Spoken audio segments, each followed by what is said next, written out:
Hi friends, మీరు అందరూ ఎలా ఉన్నారు? మీరు అందరూ బాగుండాలని నేను మనస్ఫూర్తిగా కోరుకుంటున్నానండి. ఈరోజు నేనైతే పిల్లల గురించి రొయ్యలు తేవడం జరిగింది, పచ్చి రొయ్యలు. ఆ పచ్చి రొయ్యలు తెచ్చిన తర్వాత ఇంటికాడ ఇచ్చాక ఒక 5 నిమిషాలు అయితే నేను వీడియోలో ఉన్నానండి. వాయిస్ ఓవర్ నేను ఇచ్చాను, అదంటే మాట్లాడాను.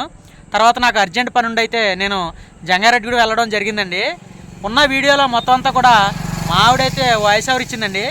వాయిస్ ఓవర్ చెప్పేటప్పుడు ఏమన్నా తప్పున్నా ఏమనుకోవద్దండి. ఏమన్నా సరి చేసుకోవాల్సి ఉంటే మాత్రం మీరైతే కామెంట్ ద్వారా తెలియజేయండి. ఇప్పుడు ఈ వీడియో అయితే పూర్తిగా చూడండి. కొత్తగా చూస్తున్న వారైతే మన ఛానల్ని సబ్స్క్రైబ్ చేసుకోండి. అలాగే వీడియో నచ్చితే మాత్రం ఒక లైక్ అయితే ఉండి ఈ వీడియోని అయితే పూర్తిగా చూడండి. ఇన్ఫర్మేషన్ అయితే ఉంటుందండి. మేము రొయ్యలు కూర ఏ విధంగా ఉండమో మొత్తం అంతా ఉంటుంది, చూడండి ఒకసారి.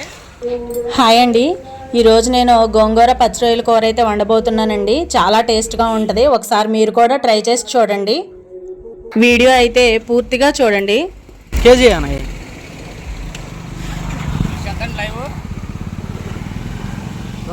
ఈ పెద్ద చూసేయనా కొద్దిగా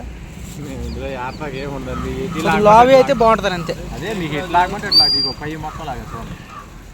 పెద్ద అంటే వచ్చేదండి అక్కడ గొడవ కూడా అయింది నాకు. నేను అడిగాను, నాకు ముందు ఎవడు అడిగాడు అంత సీరియస్ అయిపోయింది. దేవుడు వచ్చి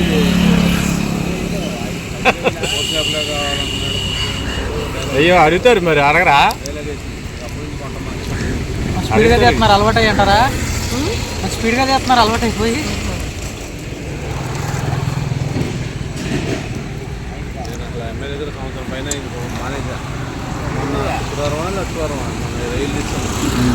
మీ దగ్గర చేపలు లేవంటే అక్కడ ఎక్కడ లేకపోతే అక్కడికి వెళ్ళి ఆ అమ్మాయి అప్పటికి 10 కేజీలు 50 కేజీలు ఆర్డర్ తీసుకుంది. పడుతుంది మన దగ్గర చేపలు లేవా? పొద్దు కళ్ళు వచ్చారంటే నీట్గా తిండి ఇంటికి వెళ్ళాక క్లీన్ చేస్తానండి. కాకపోతే మీరు తీసేటప్పుడు పుట్టుకడ జాగ్రత్తగా తీస్తారని అంతే. చేపలు తీసుకుందాం, పిల్లలు రొయ్యలు తెమ్మన్నారని రొయ్యలకి వచ్చా. ఇలా చేపలు తీసుకుందాం. చెట్లు కొట్టింది ఆర్డర్. ఇక్కడ లైవ్ బాగుంటుంది చేప. లైవ్ బాగుంటుంది కానీ లైవ్ తినకూడదు. లైవ్ తిన చంపేసి ఐస్లో పెట్టుకున్నాక తినాలి. చంపే ఆ రక్తం మొత్తం చేప కొడుతుంది. లైవ్ పోసి ఒక్కడ తెప్పుతాం, బ్లడ్ మొత్తం అక్కడే పోతుంది. దాంట్లో సగం టేస్ట్ పోయినట్టు. అలాగా లెక్క. చేపను చంపేసి ఒక్క అరగంట ఫ్రిడ్జ్లో పెట్టుకొని కోపించి చూడండి. ఆ చేపను చూడండి, ఈ చేపను చూడండి, కొద్దిగా తేడా అవుతుంది. రక్తం దాంట్లో పడుతుంది అనమాట. కానీ ఎక్కువ మంది లైవ్ కోసం చూస్తారు. మన ఏరియా లైవ్. అందుకే మరి దూరం వెళ్ళేటప్పుడు ఐస్లోనే వెళ్ళేది. కవర్లో వేసారండి మన మా దగ్గరే ఉంటుంది. ఇదా అదే 1/2 కేజీ అని వచ్చిందా? 1/2 కేజీ వద్దండి, చాలు. 1/2 కేజీ వస్తే చాలు.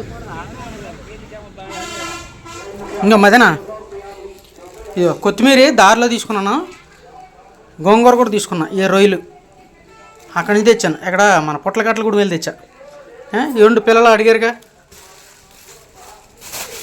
ఇదిగో కేజీ తీసుకున్నాను. 1/2 కేజీ వచ్చింది పప్పు.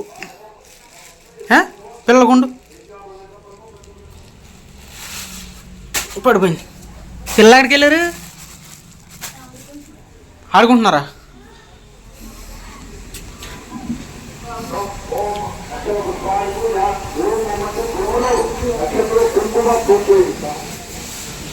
అదేనా? ఓయ్ అదేనా? ఇప్పుడు బయట కనపడ్డాడు పిల్లలు. ఇక్కడ ఉండాలి, లేరు. శారాతో వెళ్ళారా? నేను తీసుకొస్తాను లోపల. దాని ఉండు, తీసుకొచ్చేస్తాను. ఎందుకు ఎండలో?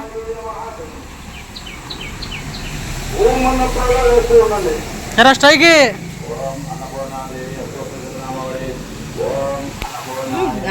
బ్లడ్ అది ఉందని ఒకసారి కడుగుతున్నాను. కడుగుతాం కాదు, నరం తీయాలి కదా. ఏదో నరం ఉంటుంది. అదే ఒకసారి కడిగేసిన తర్వాత ఇదిగో ఇటు చూడండి ఒకసారి. ఇది బాగు చేసినప్పుడు ఏం చేస్తారంటే చుట్టూరు ఉన్న పొట్టంతా తీస్తారు అంతే. ఈ నల్లగా ఉంది చూడండి, ఇదంతా వేస్టేజ్ వెళ్తుంది దీని నుంచి. ఇది తీసేసుకోవాలి. ఫినిష్తో తీయాలి అది. ఒకసారి కడిగేసిన తర్వాత తీసుకోవచ్చు. సరే, రొయ్యలు ఎంత కడిగితే అంత మంచిది, నీసు వాసన రాకుండా ఉంటాయి.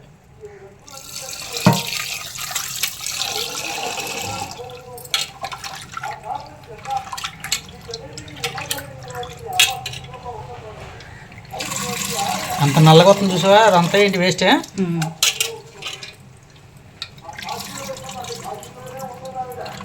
జాగ్రత్త, సింక్లో పడిపోతాయి.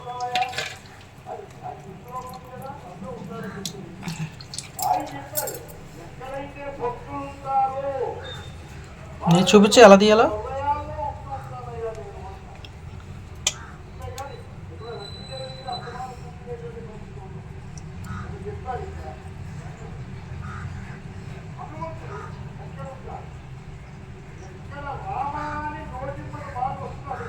ఇదిగో ఓహో, మరి అలా లాగితే మొత్తం వచ్చేస్తుంది.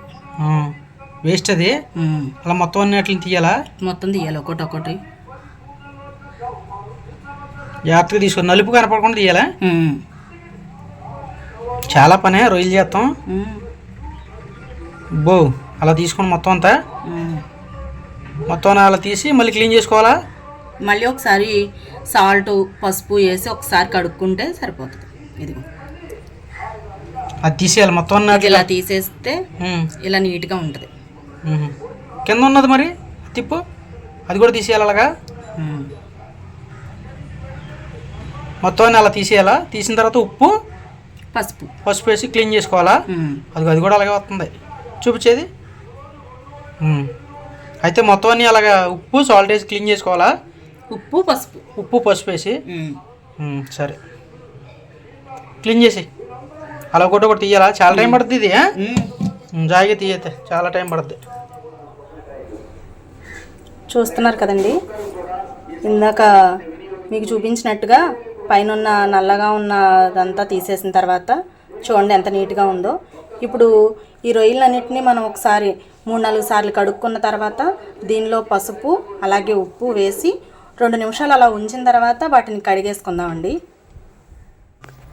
పచ్చిరొయ్యలపై ఉన్న నలుపుదంతా తీసేసిన తర్వాత వీటిని 4-5 సార్లు మంచిగా కడుక్కోవాలండి, ఎందుకంటే నీసు వాసన అది కూడా రాకుండా ఉంటుంది.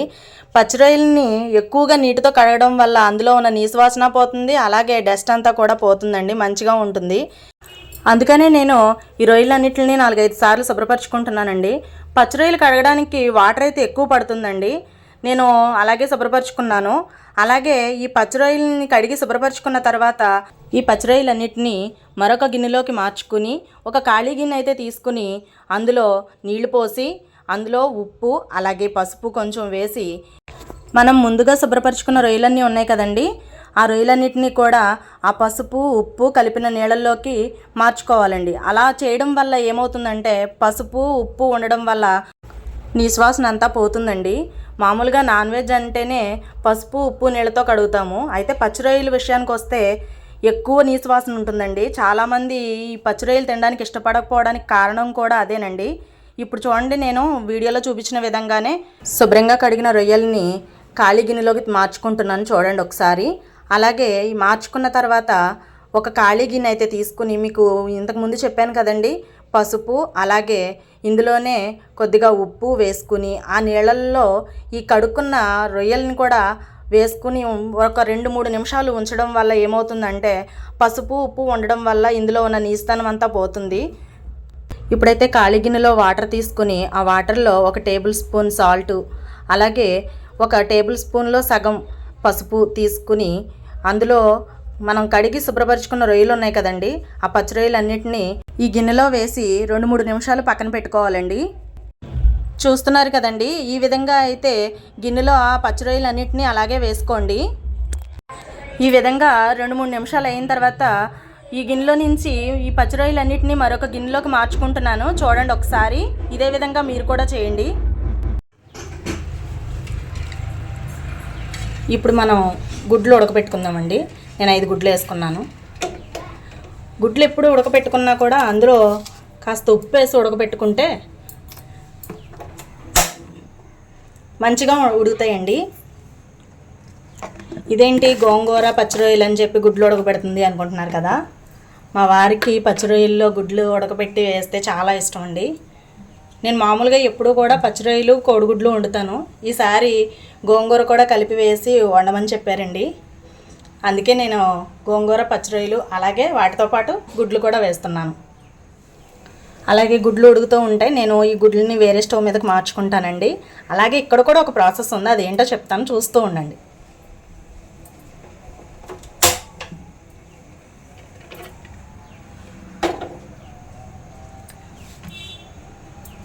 మనం కడిగి శుభ్రపరచుకున్న రొయ్యలు ఉన్నాయి కదండి, వాటిని కొంచెం నీరు పోయేంత వరకు కూడా స్టవ్ మీద పెట్టి ఉడకబెట్టుకుంటే పచ్చి రొయ్యల్లో ఉన్న నీరు కాస్త అడుగంటిపోయి మనకి రొయ్య కొంచెం గట్టిపడుతుందండి. అలా అయితే చాలా బాగుంటుంది. చాలామంది ఇలాగే కూరలో వేసేస్తూ ఉంటారు రొయ్యలు, కాకపోతే నేను ఇలా చేస్తూ ఉంటానండి. చూస్తున్నారు కదండి, రొయ్యల నుంచి వాటర్ రావడం అయితే మొదలైందండి. ఈ రొయ్యల్లో నేను ఒక చుక్క వాటర్ కూడా పోయకుండానే స్టవ్ మీద పెట్టానండి. పెట్టిన 2 నిమిషాలకే రొయ్యల నుంచి వాటర్ రావడం అయితే మొదలైపోయిందండి. అయితే దీని మీద మూత పెట్టుకుని ఒక 5 నిమిషాలు అలా వదిలేద్దామండి. చూడండి, రొయ్యల నుంచి నీళ్ళు చాలా ఎక్కువ వచ్చినాయండి. ఈ నీళ్ళంతా ఇంకిపోయేంత వరకు స్టవ్ని హై ఫ్లేమ్లో మాత్రమే ఉడికించుకోవాలండి. ఎందుకంటే తొందరగా నీళ్ళన్నీ ఇంకిపోతాయి, లేదంటే టైము వేస్ట్ అవుతుంది, గ్యాస్ వేస్ట్ అవుతుంది. కాబట్టి స్టవ్ని హై ఫ్లేమ్లో పెట్టుకుని ఉడికించుకోవాలండి. చూస్తున్నారు కదండి, రొయ్యల నుంచి వచ్చిన వాటర్ అంతా కూడా ఇంకిపోయి రొయ్య గట్టిపడి ఈ విధంగా అయితే ఉందండి. ఇప్పుడు గుడ్లు ఉడికిపోయినాయండి.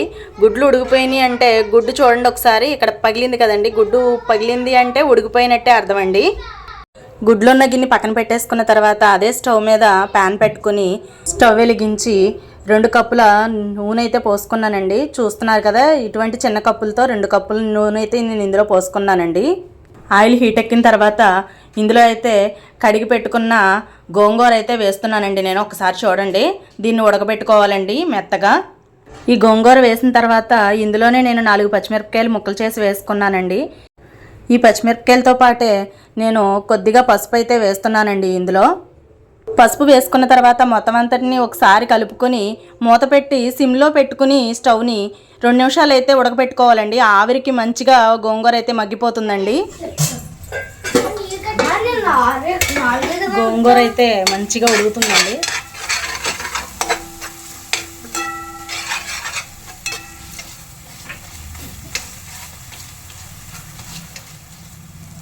ఇంకా కొంచెం ఉడికితే సరిపోతుంది. ఈలోపు మనం ఆ స్టవ్ మీద మార్చేసుకొని కూరకి ప్రాసెస్ స్టార్ట్ చేసేద్దాం.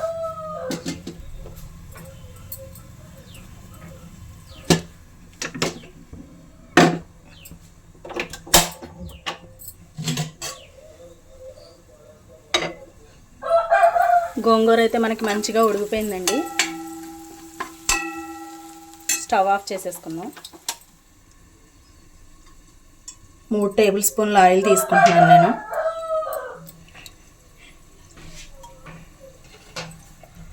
ఆయిల్ హీట్ ఎక్కిపోయిందండి. ఇందులో పసుపు వేసి, అలాగే మనం ఇందాక గుడ్లు ఉడకబెట్టుకున్నాం కదండి, ఆ గుడ్లు నేను మొత్తం పూర్తిగా తొక్క తీసేసి క్లీన్ చేసుకొని పెట్టుకున్నాను. వాటిని వేద్దాం.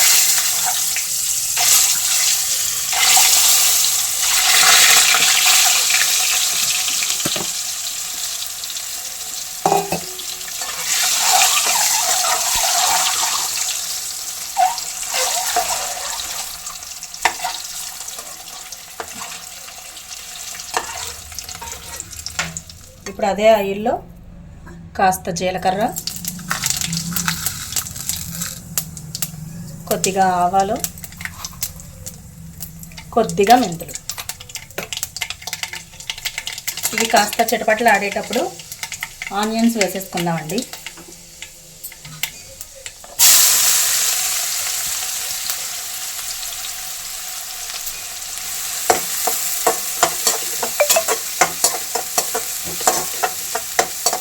ఇవి మంచిగా వేగేంత వరకు వేయించుకుంటూ ఉండాలి. ఇప్పుడైతే ఉల్లిపాయలు మనకి మంచిగా వేగిపోయినాయండి. ఇప్పుడు ఇందులోనే 2 టేబుల్ స్పూన్ల అల్లం వెల్లుల్లి పేస్ట్ వేసానండి నేను.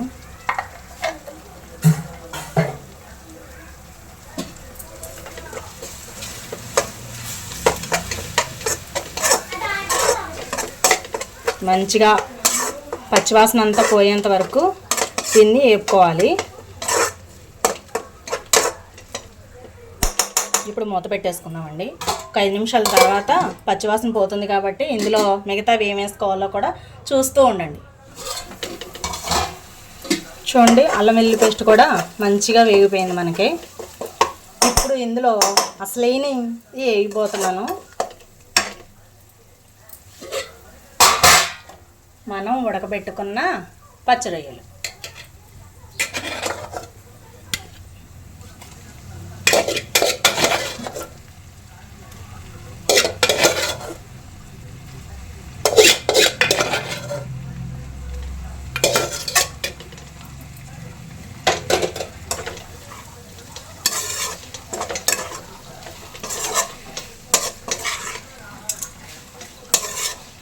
ఇదొక్కసారి కలుపుకున్న తర్వాత మూత పెట్టుకుందామండి.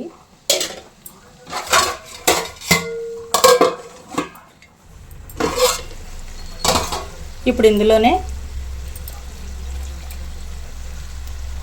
కొంచెం పసుపు, అలాగే 2 టేబుల్ స్పూన్ల కారం,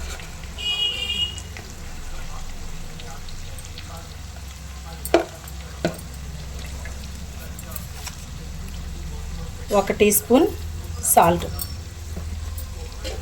వేసుకున్నాం కదండి. మంచిగా కలుపుకున్నాం. కలుపుకున్న తర్వాత మూత పెట్టేసుకొని 2 నిమిషాలు అలా వదిలేస్తే ఈ కారం, పసుపు, మనం వేసిన ఉప్పు అన్నీ కూడా మనం వేసిన పచ్చి రొయ్యలకి పట్టి కూర కూడా చాలా టేస్ట్గా ఉంటుందండి.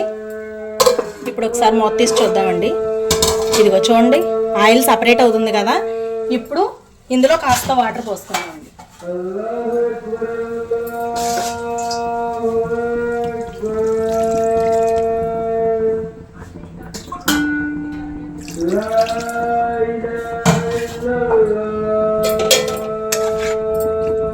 ఇప్పుడు ఒక్కసారి కలిపి మూత పెట్టుకుందాం. ఉడుకుతుంది కదండి కూర. ఈ ఉడికేటప్పుడే మనం ఇందాక ఉడకపెట్టుకున్న గోంగూర ఉంది కదా, అది వేసేద్దాం.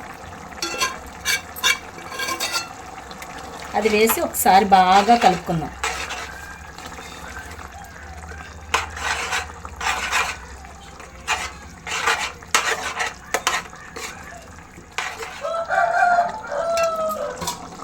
ఒక్క నిమిషం మూత పెట్టేసుకుని ఉడకబెట్టుకున్న తర్వాత ఏం వేయాలో తర్వాత చెప్తాను మీకు. కూర ఉడుకుతున్నప్పుడే మనం ఇందాక వేపుకున్నాం కదండి గుడ్లు, అవి కూడా వేసేసుకుందాం. అంటే కారం, మసాలా, అలాగే గోంగూర పులుపు అన్నీ పట్టాలి కదండి.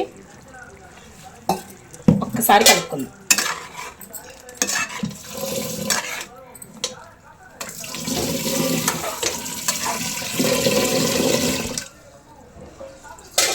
ఇప్పుడు ఇందులోనే టేబుల్ స్పూన్ జీలకర్ర పొడి,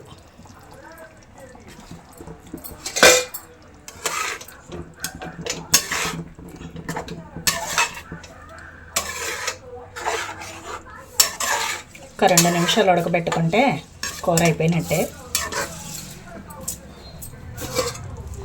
కూర మనకి రెడీ అయిపోయిందండి.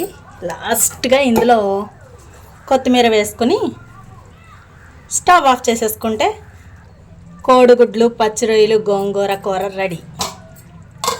స్టవ్ ఆఫ్ చేసేసుకుంటున్నాను నేను.